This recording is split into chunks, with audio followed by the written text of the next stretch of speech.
c'est le principe de la sémence. Gloire à Jésus.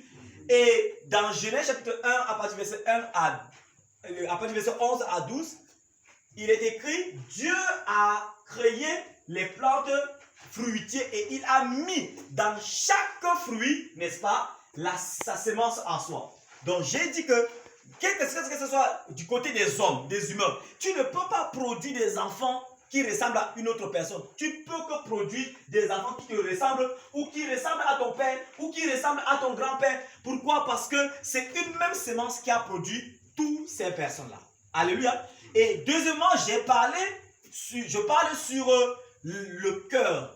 Le cœur, ça représente ici la terre. Comme on sème, n'est-ce pas, le manguier sous la terre, ainsi, du côté humain maintenant, le cœur représente la terre. Lorsque Dieu veut faire quelque chose de grand avec une personne, il communique dans le cœur de cette dernière ce qu'on appelle la vision.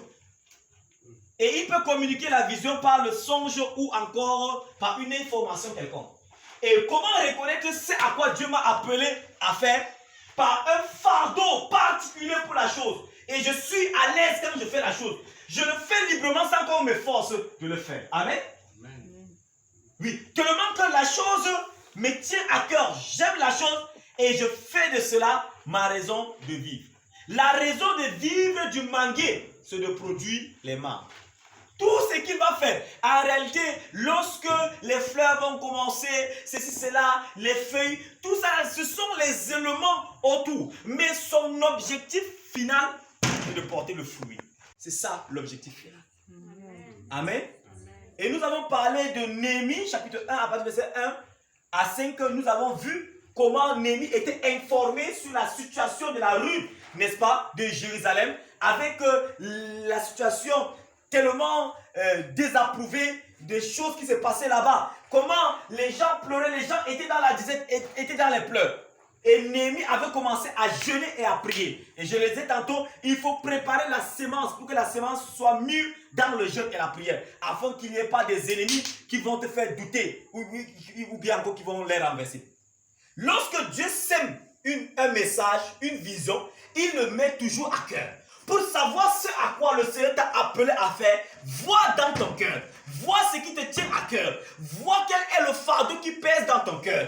Parce que la Bible dit dans le livre de Somme également, Somme 84, à partir, c'est Somme 88, 84, le verset 4 à 7, il dit que quoi? Celui qui se confie à l'Éternel trouve dans son cœur des chemins tout tracés. Et lorsqu'il traverse la vallée de Baca, il la transforme en une source de... en une pluie de bénédiction, en une source de bénédiction, n'est-ce pas? Alléluia. Donc, lorsque tu vois dans ton cœur, tu trouveras ce à quoi le Seigneur t'a appelé. Et maintenant, il y a une vision, une grande vision, que peut-être Néhémie avait et qu'il doit communiquer. Et la vision de Néhémie va finir par devenir la vision de chaque personne qui a écouté cette vision-là. Et que Dieu voudrait qu'il entre dans ça. Et je l'ai dit tantôt, on ne les communique pas à tout le monde. Parce que si tu les communiques à des ennemis, il y a quelques ennemis, 3 ou 2 que j'ai cités. Les premiers ennemis, ce sont les pessimistes. Les pessimistes ne voient pas les choses loin. Ils vont te dire que tu n'arriveras pas, tu ne pourras pas. Et ils vont te décourager. Deuxième ennemi, ce sont les jaloux. Les jaloux vont même pas voir la gloire à venir. Et ils vont faire tout pour les en empêcher. Et nous avions également dit en dernière position, lorsque les gens reçoivent la vision communiquée, tu n'as plus besoin de les forcer. Et ils vont faire la chose automatiquement et naturellement. Amen. Et chaque vision spirituelle a une base antérieure. Alléluia. Tu ne peux pas venir me dire que Dieu t'a donné la vision de créer peut-être une église où les gens vont venir nus. Ça n'a pas sa place.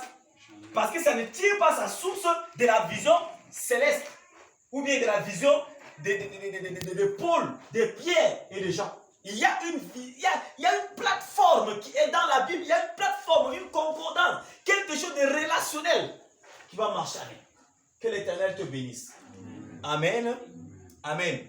Et maintenant, patienter jusqu'à ce que ça mûrisse, ça puisse laisser le temps aux semences de mûrir pour que tu puisses s'aimer et que ça puisse devenir un grand plant, une grande plante. Alléluia. Mais aujourd'hui, nous allons prier afin que l'Éternel fasse miséricorde et que s'il y avait des fruits que nous allons manger, que l'Éternel nous pardonne et que l'Éternel nous fait la grâce maintenant de pouvoir s'aimer quelque chose, de pouvoir produire, être productif, de pouvoir s'aimer, de pouvoir être patient pour protéger, n'est-ce pas, l'arbre et pouvoir un jour manger de bons fruits. Que l'Éternel te bénisse au nom de Jésus-Christ de Nazareth. Nous allons nous mettre sur nos deux pieds, nous allons prier. Alléluia. Gloire à Jésus-Christ de Nazareth. Amen. Père, nous te rendons grâce, nous te remercions, nous te bénissons parce que tu as d'annoncer une saison de grâce, une saison de faveur, une saison, Seigneur mon Dieu, mon roi, de renouvellement. Oh Dieu de grâce, pour ceux qui ont mangé déjà leurs fruits étant crus. Seigneur mon Dieu, je reconnais avoir mangé les fruits étant crus, en étant négligent d'une manière ou d'une autre, en faisant ceci ou cela. Père de gloire, je prie que tu pardonnes, tu me pardonnes, tu pardonnes à mon frère, à ma soeur dans le nom souverain de Jésus-Christ de Nazareth. Oh Dieu de grâce, Dieu d'amour, Dieu de bonté, aide-moi, pardonne-moi, sanctifie-moi dans le souverain et glorieux nom de Jésus-Christ de Nazareth. Amen. Bien-aimé, tu vas encore prier que toute influence de la sémence ancestrale, des liens parentaux, la Bible dit que quoi? Abraham a menti, Isaac a menti, Jacob a menti. Vous voyez un peu ça? Donc, il reproduisait sa propre semence. Nous allons prier que l'Éternel brise tout lien familial, tout ce qui te ressemble, tout ce qui ne ressemble pas à Christ et qui fait en sorte que tu puisses ressembler à tes parents. Au nom de Jésus-Christ de Nazareth, brise ce lien, brise ce lien, brise ce lien. Père de gloire, je prie que tout lien ancestral, tout lien de la maison de mon Père soit brisé par les meurtrissures de Jésus.